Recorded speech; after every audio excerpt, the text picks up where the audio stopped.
जमीना मेरी तरफ देख ही नहीं।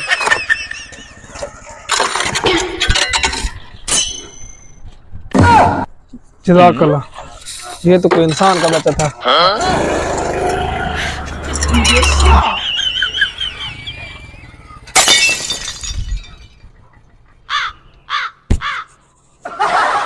जज़ाकल्लाह भाई। काम तो अच्छा चल रहा है, ये काम तो सबसे अच्छा। मैं तुम्हारा नहीं ले रहा था। ये देखो जगह जगह गैंग खड़ी है, काम करते नहीं है। खामखा की बात पैसे खड़े होते हैं हर वक्त।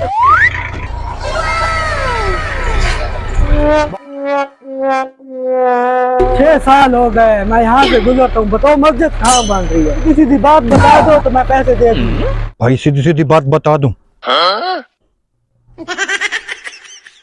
इधर बन रही मस्जिद, ये तो